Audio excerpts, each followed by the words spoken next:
एक गोल बनाने दे।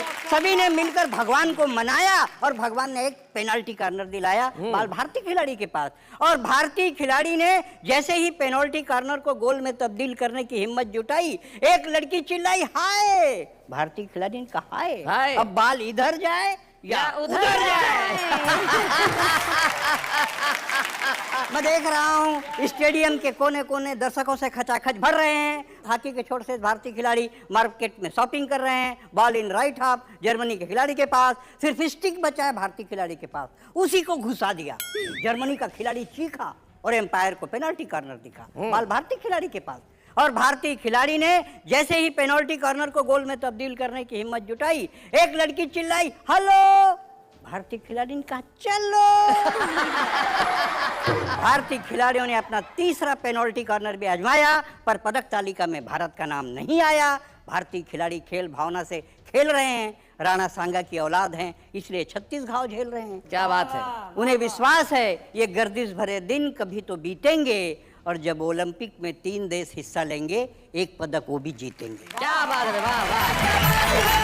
शैलेश जी ने कहा कि मैं ब्लैक डायमंड हूँ, यानी कि काला हीरा हूँ, और हीरे की परख जौहरी को ही होती है, जौहरी ने परखा। क्या बात। लेकिन मेरी पत्नी मुझको जब देखो तब कहती है स्विट्जरलैंड चलो। अच्छा। मैं कहा अमेरिका चलो। हाँ। नहीं अमेरिका नहीं, स्विट्जरलैंड चलो। बाद में उसकी स्कीम समझ में आई। स्विट्जरलैंड में स्विस बैंक है और मुझको काला धन समझ के वहां जमा करना चाहती है। बड़ी दिक्कत है। आधी रात को हमने पत्नी को सोते से उठाया। अच्छा। और अपने तुलसीदास बनने का डिसीजन सुनाया। पत्नी बोली गजब कर रहे, रात को 12 बजे तुलसीदास बन रहे, सो जाओ, सुबेरे सूरदास बना दूंगी।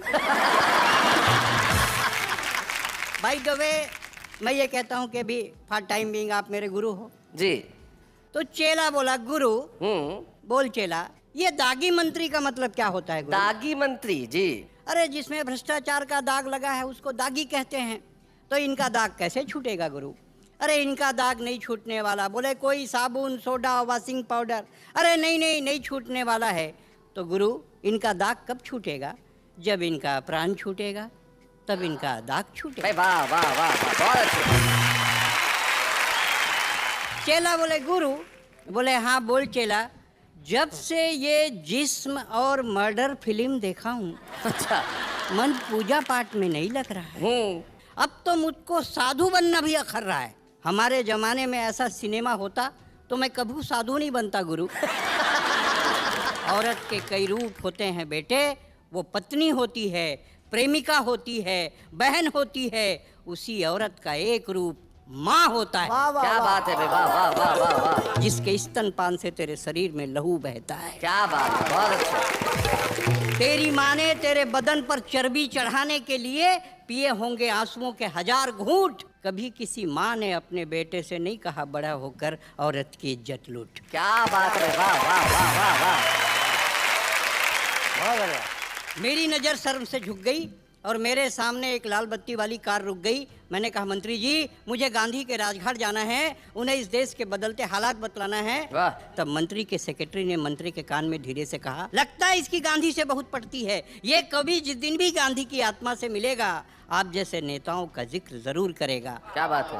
आप कहें तो इसका अपहरण करवा दूं या इसको गोली से उड़ा दूं। तब भाई साहब मुझे जिंदगी में पहली बार लगा कि मैंने अपना वोट बेकार किया है और इन लोगों ने तो कुर्सियों से दुराचार किया है। भाई क्या बात, वाह वाह वाह, बहुत बढ़िया, वाह वाह। और एक विज्ञापन की वानगी मैं आपके सामने रखता हूँ कि सुंदर, सुशील, रुक्ष, गृह कार्य में सुस्त, लड़ने में दुरुस्त कन्या के लिए एक सुंदर, टिकाऊ, पोर्टेबल पति की आवश्यकता है। क्या बात है, इनको ध्यान से सुनने दो। मैं जी आपको समर्पित है। इनको समर्पित, आपके कुछ काम आया शायद। सुंदर, सुशील, रुक्ष, गृह कार्य में सुस्त, लड़ने में दुरुस्त कन्या के लिए एक सुंदर, टिकाऊ, पोर्टेबल पति की आवश्यकता है। पोर्टेबल पति का पद अस्थायी है,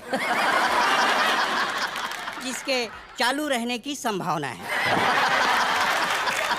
पूर्व में पति पद पर कार्यरत प्रत्याशियों को प्राथमिकता दी जाएगी।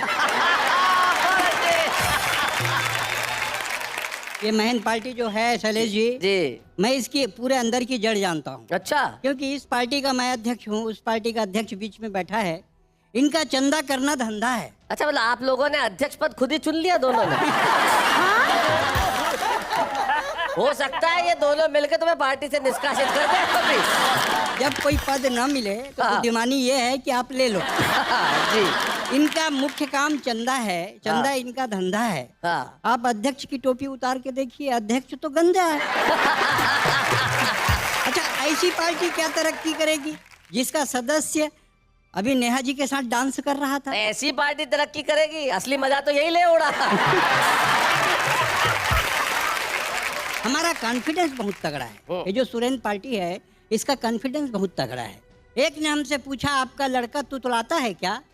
हमने कहा हमेशा नहीं तुतलाता, बोलता है तब तुतलाता। बहुत बढ़िया है, आपने टोपी पहनाई। आज पूरे देश में विवाद चल रहा है, उस पे 4 पंक्तियां पढ़ता हूँ। न तिलक लगाने से कोई हिंदू होता है, न टोपी लगाने से मुसलमान। पूजा और इबादत एक चीज है, इसको कब समझेगा हिंदुस्तान? वाह वाह वाह। पूजा और इबादत एक चीज है, इसको कब समझेगा हिंदुस्तान? हमें आजादी है बेवजह बोलने की, हमें आजादी है मुंह खोलने की, हमें आजादी है दंगे करने और कराने की, हमें आजादी है राजनीति से पैसे खाने की, क्योंकि हम आजाद हैं। वाह वाह। ये आजादी की परिभाषा है। ये आजादी की परिभाषा हो जाती है तब तकलीफ होती है।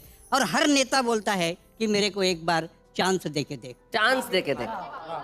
माँ बेटी लड़ रहे तो माँ ने बेटी से कहा, तू ना बहुत तंग करती है, मैं तेरी शादी किसी काने से करूंगी। काने से करूंगी। उसी समय एक भिखारी आ गया, सिंगल हेडलाइट और लॉटरी पा गया।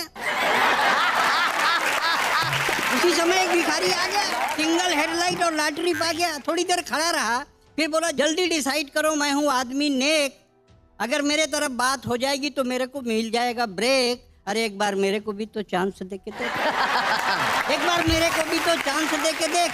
हमारे देश में हर कोई नेता भाषण दे रहे थे। हमारे पहले जौन है तौन जो नए नेता थे, 5 स्कूल खाए, 15 अस्पताल खाए, 20 सड़क खाए। हम कमीशन मांगने नहीं आए, हम आज आए हैं आपके बीच। हम ज़्यादा खाने वाले नहीं हैं, दाल में नमक का जितना खाएंगे। और हम वादा करते हैं कि 5 साल आपको अपना ब्लैक फेस नहीं दिखाएंगे। हम आदमी हैं बहुत नेक, और हमारे कारनामों को 5 साल बाद जान जाएगा हर व्यक्ति प्रत्येक। एक बार चांस दे के तो चांस देख। दे के तो देख, एक बार चांस दे के तो देख। कबीर सूर्य तुलसी ने अपने युग में भी विरोध सहा, लेकिन वही बातें कही जो जन कल्याण के लिए रही। इसीलिए उनकी कविता घर घर दोहराई जाती है। कौन कहता है अच्छी कविता चैनल पे सुनाई नहीं जाती? वाह वाह। कौन कहता है अच्छी कविता चैनल पे सुनाई नहीं जाती है? आजकल शैलेश जी, भिखारी भी एकदम हाई प्रोफाइल हो गए। देख रहा हूँ। हाँ। अरे भिखारी बहुत दिलदार होते हैं, और हमारे शहर जोधपुर जहाँ का मैं हूँ, हाँ। वहाँ एक भिखारी था खड़ा हुआ। बहुत दिनों तो ऐसी एरिया में खड़ा रहता था, तो उस एरिया में बहुत दिनों बाद में गया तो मेरे को दिखा नहीं, तो मुझे आगे मिला 1 किलोमीटर बाद। मैंने कहा तू तो वहाँ खड़ा रहता था, आजकल इधर आ गया। बोले हाँ, बेटी की शादी हो गई, वो एरिया दहेज में दे दिया।